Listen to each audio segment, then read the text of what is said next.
Law and order కాపాడాల్సిన police వ్యవస్థను రాజకీయ కక్షలకు వాడుకుంటున్నారంటూ వైఎస్ఆర్సీపీ నేత మాజీ మంత్రి అంబటి రాంబాబు మండిపడ్డారు. ఆదివారం ఆయన తిరుపతిలో మీడియా సమావేశంలో మాట్లాడుతూ నా ఇల్లు ఆఫీసులపై దాడి చేశారని 5 గంటల నుంచి 12 గంటల వరకు దాడి జరుగుతూనే ఉందన్నారు.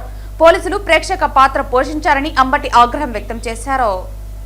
ఈ రాష్ట్రంలో లా అండ్ ఆర్డర్ను కాపాడవలసిన, ప్రజలకు రక్షణ ఇవ్వవలసిన పోలీస్ వ్యవస్థను చంద్రబాబు నాయుడు గారు, లోకేష్ గారు పొలిటికల్ వెండేటా, రాజకీయ కక్షలను తీర్చుకోవడం కోసం ఉపయోగించడం అనేది చాలా విచిత్రమైన విష పరిణామంగా నేను భావిస్తున్నాను.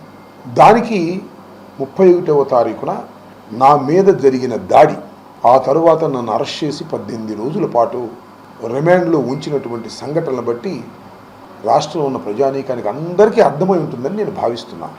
నా ఇంటి మీద, నా ఆఫీస్ మీద 2 ఎదురుగానే ఉంటాయి. వాటి మీద దాడి చేశారు.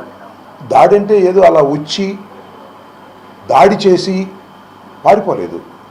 5 గంటల నుంచి 12 గంటల వరకు దాడి కార్యక్రమం జరుగుతూనే ఉంది. పోలీసులు లేరా అంటే ఈ దాడి కన్నా ముందే పోలీసులు వచ్చారు. అప్పటి నుంచి 12 గంటల వరకు కూడా పోలీసులు ప్రేక్షక పాత్ర వహిస్తున్నారు. ఆ తర్వాత జగన్మోహన్ రెడ్డి గారు నాకు ఫోన్ చేసి అధైర్యపడవద్దని చెప్పి మళ్ళా మా లీడర్స్ అందరికీ ఫోన్లు చేసి పోలీసులు వెళ్ళి కలుసుకోండి ఇమీడియట్గా అని చెప్తే లోకల్గా ఉన్న లీడర్స్, అంటే మా జిల్లాలో ఉన్న లీడర్స్ అందరికీ ఫోన్లు చేశారు. డీజీపీకి బొత్స సత్యనారాయణ గారు ఫోన్ చేశాడు, ఐజీకి ఫోన్ చేశారు. మా ఎస్పీని పర్సనల్గా వెళ్ళి కలవడానికి వైఎస్ఆర్ కాంగ్రెస్ పార్టీ జిల్లాలో ఉన్నటువంటి ఇన్ఛార్జీలు అందరూ, మాజీ మంత్రులు, మాజీ ఎమ్మెల్యేలు, మాజీ హోంమంత్రి గారు, మాజీ వైద్య శాఖ మంత్రి గారు అందరూ కలిసి వెళ్తే ఇంటర్వ్యూ లేదు. No interview. ఏమనాలి ఇది? మధ్యలో ఒకసారి ఎస్పీ వచ్చాడు మా ఇంటి దగ్గరికి. మళ్ళా ఆయనకు ఆదేశించారు ఇక్కడి నుంచి వెళ్ళిపోమని. ఎందుకంటే ఇక్కడ గొడవ జరుగుతుంది, నువ్వు ఉంటే గొడవ ఆపాల్సి ఉంటుంది, గొడవ ఆపడానికి వీల్లేదు కాబట్టి నువ్వు ఇక్కడి నుంచి వెళ్ళిపోమని చెప్పారు లోకేష్ గారు, చంద్రబాబు నాయుడు గారు.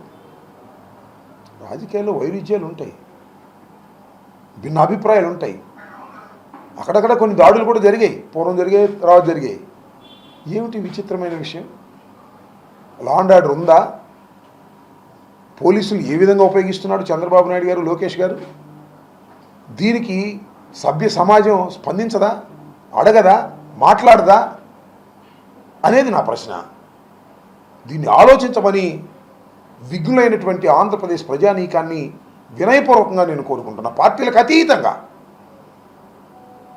నేను తప్పు చేస్తే, ఒకవేళ తప్పు చేశాను అనుకోండి, చట్టం ఉంది, కేసులు ఉన్నాయి, అది వదిలిపెట్టారా? ధ్వంసం చేశారు, తగలబెట్టడానికి ప్రయత్నం చేశారు, కారును ధ్వంసం చేశారు, కేసు పెట్టారు, లోపల పంపారు. What is this? ఏంటిది?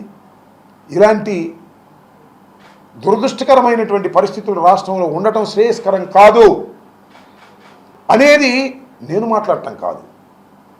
ఈ సమాజంలో శాంతి కోరుకునేవాళ్ళు, ఈ సమాజంలో పోలీస్ వ్యవస్థ ప్రజలకు రక్షణగా ఉండాలని కోరుకునేవారు, అభిప్రాయపడేవారు మాట్లాడాలి అనేది నా అభిప్రాయం.